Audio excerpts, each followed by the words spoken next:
Baik, selamat siang. Perkenalkan, nama saya Oktavera dari Program Studi Agroteknologi PPATK Fakultas Pertanian Universitas Tanjung Pura.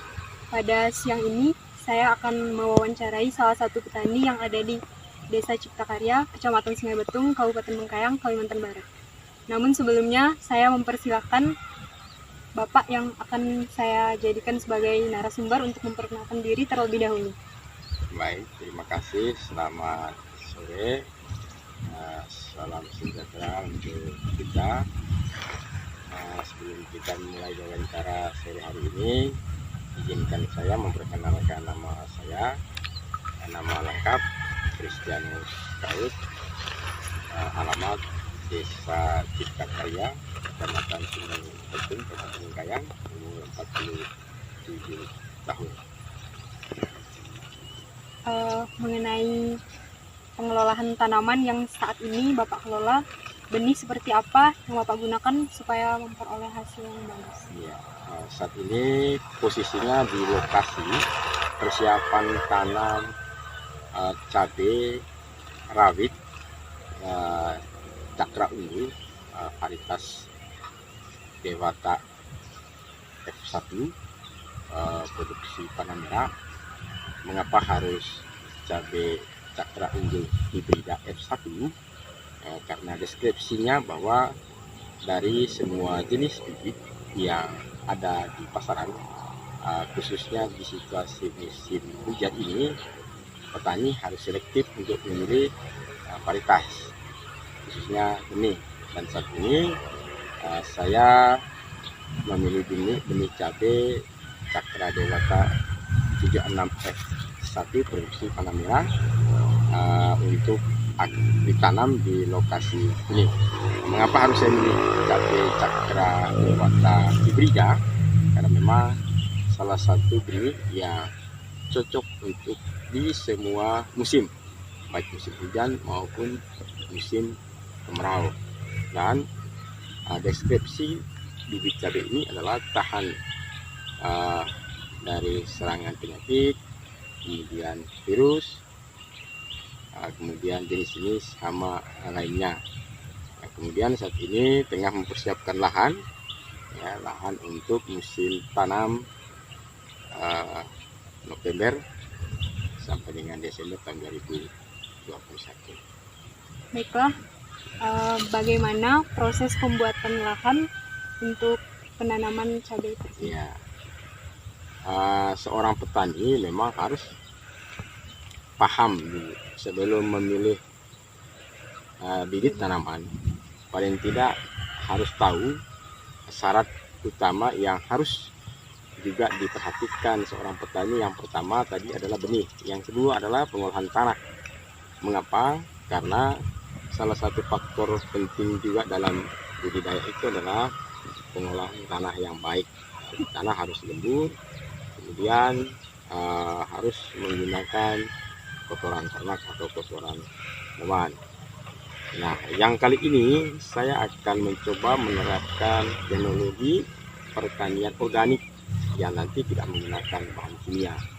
Dan ini saya akan coba lakukan sebagai seorang petani, dan saya akan nanti promosikan khususnya petani-petani lain bahwa memang salah satu upaya pemerintah saat ini adalah pertanian organik.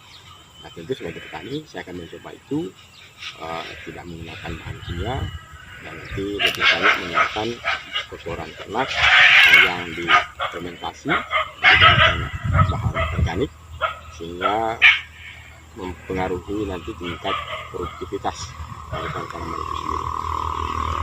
Bagaimana proses pemeliharaan tanaman dari awal penanaman hingga panen? Ya. Nah, salah satu juga bagian terpenting dalam budidaya itu adalah pemahaman dan teknis pemeliharaan. Ya, kalau petani hanya tanam, tidak paham dengan bagaimana pemeliharaan, juga sia-sia. Ya. Maka seorang petani, apalagi nanti pendidikan yang punya latar belakang pertanian, salah satunya harus paham dengan yang namanya faktor proses pemeliharaan tanaman. Nah, pemeliharaan tanaman seperti biasa, mulai dari nanti setelah pengolahan tanah, kemudian ada pemupukan dasar, ya. Nah, kemudian habis pemupukan, kemudian penanaman, kemudian ada namanya pemupukan susulan. Nah, kemudian yang berikutnya pencegahan hama dan penyakit. Nah, pencegahan hama penyakit ini memang selama ini petani lebih banyak menggunakan bahan kimia. Nah, kali ini kita coba menggunakan bahan-bahan yang organik. Nah, karena itu lebih efisien, kemudian tanaman juga lebih sehat dan konsumen juga lebih nyaman. Apa rencana Bapak setelah panen ini? Nah, jadi untuk cabai ini memang sudah lama belum pernah, sudah setelah lebih 5-6 tahun ini belum pernah nanam, tapi memang coba kali ini karena memang saya lihat banyak peluang cabai juga punya salah satu tanaman yang potensi produksi kemudian harga jual juga cukup tinggi. Maka saya memilih cabai ini adalah sebagai salah satu tanaman yang menurut saya juga akan meningkatkan ekonomi keluarga. Mengapa? Karena memang cabai adalah merupakan satu kebutuhan dasar bagi masyarakat. Maka untuk memenuhi dasar itu sebagai petani memilih tanaman ini, dan memang potensi pasar harga juga cukup menjanjikan. Nah, maka saya pikir cabai sampai kapanpun tetap dibutuhkan para konsumen, para petani, para masyarakat, baik di kota, di perkotaan maupun di pedesaan. Ya. Bapak, ini kan pertama kali Bapak melakukan penanaman cabai kan? Iya. Diperkirakan dalam 1 hektar itu berapa penghasilannya? Untuk perkiraan 1 hektar kita belum pernah coba ya. 1 hektar kalau ini lokasinya kurang lebih 0,3 hektar ya. 0,3 itu kalau 1 hektar 0,5. Kalau 0,3 hektar ini populasi tanamannya sekitar 2.500-an, 2.000 pohon ya, kurang lebih 2.000 sampai 2.500-an batang. Karena kita ini baru coba, belum juga kita bagaimana potensi produksinya per satu pohon. Ya, saya memprediksi untuk luas lahan 0,3 ini berkisar antara produksi 1 sampai 2 ton. Ya, untuk lahan 0,3 hektar. Nah, dari potensi produksinya berkisar antara 1 sampai 2 ton. Untuk hasil panennya, apakah hasil panen ini dikonsumsi atau dijual? Ya, jelas kalau namanya cabai, kalau produksinya banyak nggak mungkin untuk konsumsi.